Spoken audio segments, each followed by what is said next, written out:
New York police head office میں pre رمضان conference کا انعقاد کیا گیا۔ کانفرنس میں پولیس کمشنر غیر حاضر رہیں، جبکہ علماء کرام اور مسلم کمیونٹی کے لیڈرز کو سوالات کرنے کی اجازت نہیں دی گئی۔ رمضان المبارک سے قبل علماء کرام اور مسلم کمیونٹی کے عمائدین سے ان کو درپیش مسائل پر مشاورت اور ممکنہ حل تجویز کرنے کے لیے نیو یارک سٹی پولیس نے اپنے ہیڈ کوارٹرز ون پولیس پلازے کے آڈیٹوریم میں کانفرنس بلائی، جس میں علماء کرام، کمیونٹی کی عام شخصیات سمیت پولیس افسران نے تو شرکت کی، لیکن پولیس کمشنر کیجن سول شریک نہیں ہوئیں، بلکہ انہوں نے ویڈیو لنک کے ذریعے خطاب کیا۔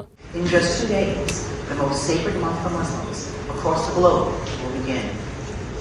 During this time of self-reflection, prayer, worship, and community, I want everyone to feel assured that their security in New York City will remain our top priority. یہ کانفرنس کئی سالوں سے منعقد کی جا رہی ہے اور ہر سال پولیس کمشنر کی باضابطہ اجازت کے بعد ہی اس کا دن اور تاریخ مقرر کی جاتی ہے اور اس میں پولیس کمشنر کی تقریر ہوتی ہے، لیکن اس بار ایسا نہیں ہوا۔ کانفرنس میں علماء کرام اور مسلم کمیونٹی کے نمائندوں کے تحفظات اور سوالات سنے جاتے ہیں اور انہیں تسلی بخش جوابات بھی دیے جاتے ہیں، لیکن اس بار سوال و جواب کا بھی کوئی سیشن نہیں ہوا۔ ایک پولیس افسر نے لکھے ہوئے سوال پڑھے اور ان کے جواب کمیونٹی افیئرز کے آفیسر ریسی ٹیلرز نے دیے۔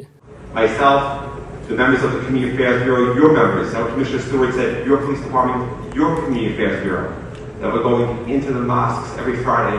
یہ سوال پولیس افسر کو کس علماء اور کمیونٹی کے نمائندوں سے لکھوائے گئے، کسی کو کچھ معلوم نہیں۔